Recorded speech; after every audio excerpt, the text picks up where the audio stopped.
It is no joke when God looks at a person and says, it will be better for Sodom and Gomorrah. Sodom and Gomorrah would see a visitor enter someone's house and they come and knock, bang, bang, bang, bring out those guys who won't sleep with them. Like, that's how nasty Sodom and Gomorrah was. A visitor enters your father's house, they come and knock the door. Men show up and say, bring him, let's rape him. And insist on raping him. Do you think they started on that day? This was the nature of the men of Sodom and Gomorrah. They were extremely evil. The little influence, Lot protected his daughters.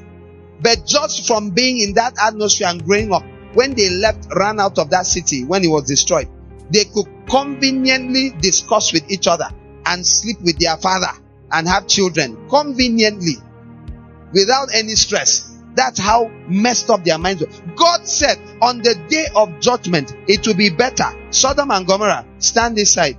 Israel, stand this side. Sodom, Gomorrah, you guys, really messed up people. Oh yeah, give them 24 each. You guys, 40. That's what God said will happen on the day of judgment. What did these guys do? Did they go around raping people? What did they do? It is a function of to whom much is given. The light has been given to you. You will answer. You should dread this. So you should be terrified by what you know. Be terrified. And never ever think that in your specialness, you're special because God looks at you and he goes, you guys, you need help. So he raises extra signs, extra wonders.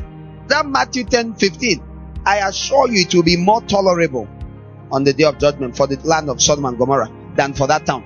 Jesus wasn't joking. He said, I assure you. He said it. Then he started saying, woe unto you, Bethsaida. Woe unto you, Capernaum. Woe. He wasn't saying woe unto you, Rome. He didn't say woe unto you, Greece. He didn't say woe unto you. It was the towns of Israel. How did God get to be speaking such heavy things about his own people? Because his people have more than anyone else has. It's only God's people that have the Bible.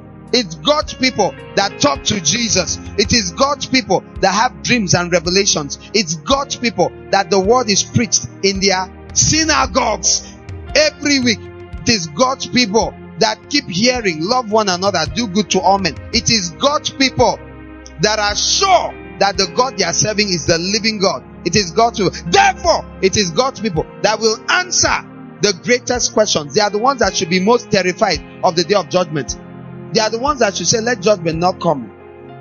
Not walking around proudly and say, thank God I'm a Christian. All these Muslims. On the day of judgment, we tell you the word of the Lord. It will be more tolerable for Muslims on the day of judgment than it will be for any Christian. It's assured. After all, Jesus is the same yesterday, today, and forever. If he was around today, Islam was not born when Jesus was around.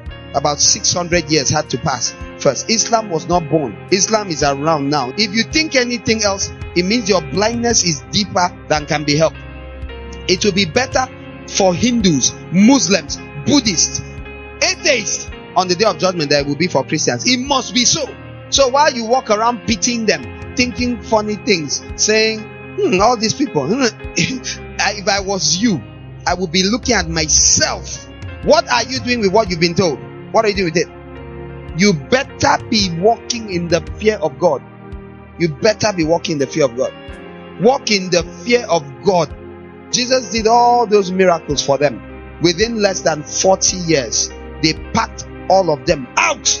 They deported them everywhere.